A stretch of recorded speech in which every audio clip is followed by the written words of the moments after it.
Hello guys, Krishna unique channel में आप सभी का स्वागत है। मैं आज आप सबसे बीएड सेकेंड सेमेस्टर के पेपर फर्स्ट, जिसका नाम समकालीन भारत और शिक्षा है, कि बहुत महत्वपूर्ण इम्पोर्टेंट क्वेश्चंस के आप सबके साथ चर्चा करने वाला हूं। अगर आप प्रोफेसर रज्जू भैया यूनिवर्सिटी से संबंधित हैं तो इन मोस्ट इम्पॉर्टेंट क्वेश्चनों को अवश्य देखें। ये सभी क्वेश्चंस 3-4 साल के क्वेश्चनों से लिए गए हैं जो पेपर में कंटिन्यू आ रहे हैं। हमारा पेपर फर्स्ट, जो कि समकालीन भारत और शिक्षा है, इसको टोटल 4 यूनिट में डिवाइड किया गया है। यूनिट फर्स्ट में हमने 5 क्वेश्चन तैयार किए हैं आप सबके लिए। ये 5 क्वेश्चंस, पहला वाला है, भारत में विविधताओं के प्रकारों तथा कारणों का उल्लेख कीजिए। दूसरा क्वेश्चन है, निम्नलिखित पर टिप्पणी लिखिए। बहुलवाद, बहुसंस्कृतवाद, भाषाई विविधता, लैंगिक असमानता, सामाजिक असमानता। क्वेश्चन नंबर तीसरा है, भारत में शैक्षिक अवसरों की असमानता के कारकों एवं असमानता दूर करने हेतु सुझावों एवं प्रयासों का वर्णन कीजिए। क्वेश्चन नंबर 4 है, मानवाधिकार को परिभाषित करते हुए उसकी प्रस्तावना का वर्णन कीजिए तथा मौलिक अधिकारों की उत्पत्ति तथा विकास की विवेचना कीजिए। क्वेश्चन नंबर 5 है, सामाजिक एकीकरण को परिभाषित करते हुए समानता और न्याय के बीच संबंध स्थापित कीजिए। अब हम बात करते हैं यूनिट सेकंड की। यूनिट सेकंड, जिसमें वैदिककालीन भारत है, वैदिककालीन है, बौद्ध धर्म है, इससे संबंधित है। इसमें हम कुछ इम्पोर्टेंट क्वेश्चन देखते हैं।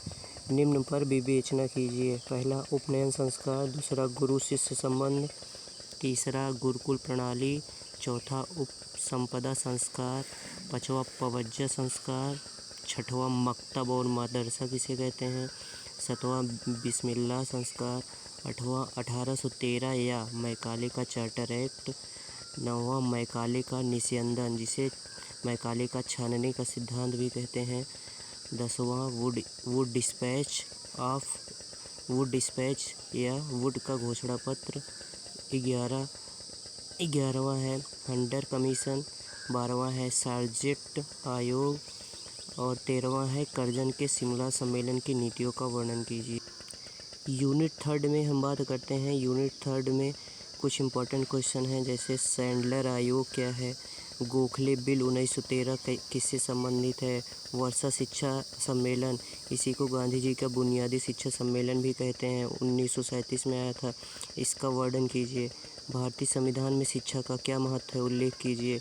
माध्यमिक शिक्षा आयोग पर विस्तार से चर्चा कीजिए। और चौथा है, निम्न पर टिप्पणी लिखिए। विश्वविद्यालय, जिसे राधाकृष्णन शिक्षा आयोग भी कहते हैं, 1948-1949 का वर्णन कीजिए।